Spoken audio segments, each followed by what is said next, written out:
Welcome to the Folktale Project. This is Dan Scholz. Today we have part 9 of the story of Prince Ahmed and the Fairy Paribanou.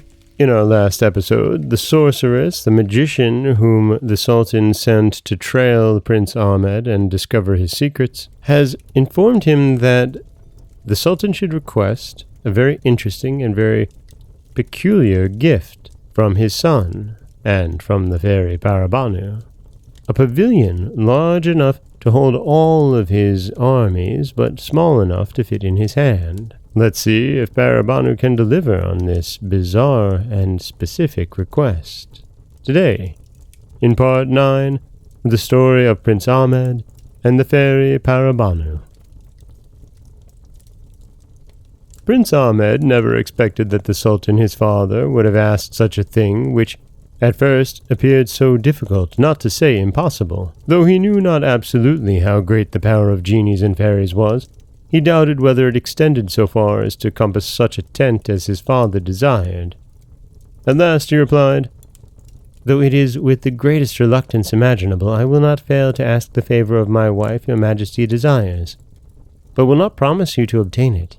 And if I should not have the honor to come, say, again to pay my respects, that shall be the sign that I have not had success. But, beforehand, I desire you to forgive me, and consider that you yourself have reduced me to this extremity." "Son," replied the Sultan of the Indies, "I should be very sorry if what I ask of you should cause me the displeasure of never seeing you more. I find you don't know the power a husband has over a wife, and yours would show that her love to you was very indifferent if she, with the power she has of a fairy, should refuse you so trifling a request as this I desire you to ask of her for my sake."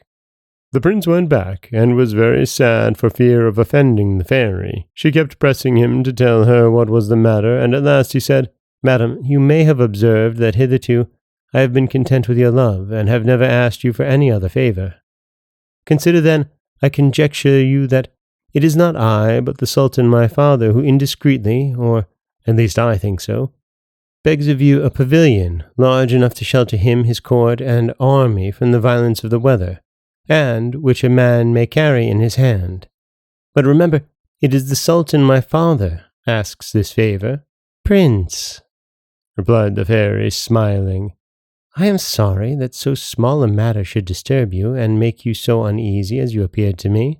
Then the fairy sent for her treasurer, to whom, when she came, she said, "Nourgihan," which was her name, "bring me the largest pavilion in my treasury." Nourgihan returned presently with the pavilion, which she could not only hold in her hand, but in the palm of her hand when she shut her fingers, and presented it to her mistress, who gave it to Prince Ahmed to look at. When Prince Ahmed saw the pavilion which the fairy called the largest in her treasury, he fancied that she had a mind to jest with him, and thereupon the marks of his surprise appeared presently in his countenance, which Paribanou perceived burst out a laughing. "What, prince?" cried she. "Do you think I jest with you? You'll see presently that I am in earnest. Nourgihan," said she to her treasurer, taking the tent out of Prince Ahmed's hands, "go and set it up, that the prince may judge whether it will be large enough for the Sultan his father." The treasurer went out immediately with it, out of the palace, and carried it a great way off.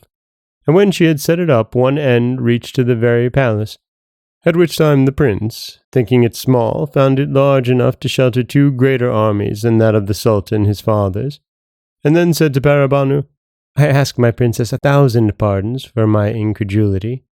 After what I have seen, I believe there is nothing impossible to you.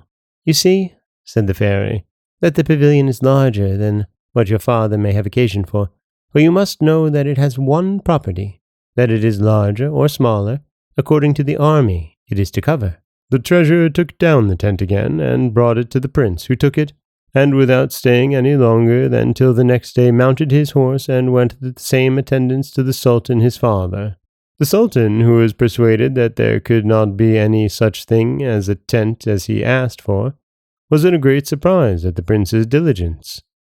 He took the tent, and after he had admired its smallness, his amazement was so great that he could not recover himself. When the tent was set up in the great plain which we have before mentioned, He found it large enough to shelter an army twice as large as he could bring into the field, but the Sultan was not yet satisfied. "Son," said he, "I have already expressed to you how much I am obliged to you for the present of the tent you have procured me, that I look upon it as the most valuable thing in all my treasury, but you must do one more thing for me, which will be every whit as agreeable to me.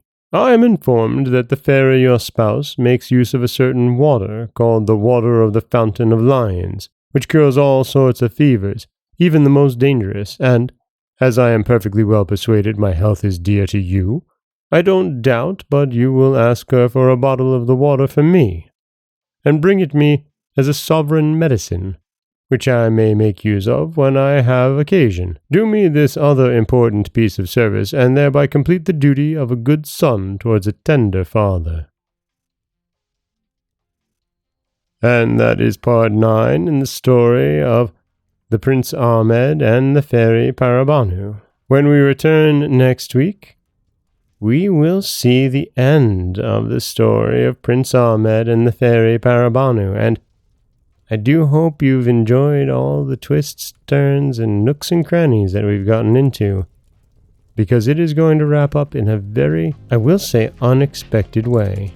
This is Dan Scholz for the Folktale Project. Don't forget that you can subscribe to the podcast on Apple Podcasts, Spotify, anywhere that you like to get your podcasts. You can follow us on Instagram and Threads at Folktale Project. If you'd like to help support the project, you can head over to patreon.com/folktaleproject, or you could always just share the stories with someone you love. I do appreciate that. As always, thank you so much for listening.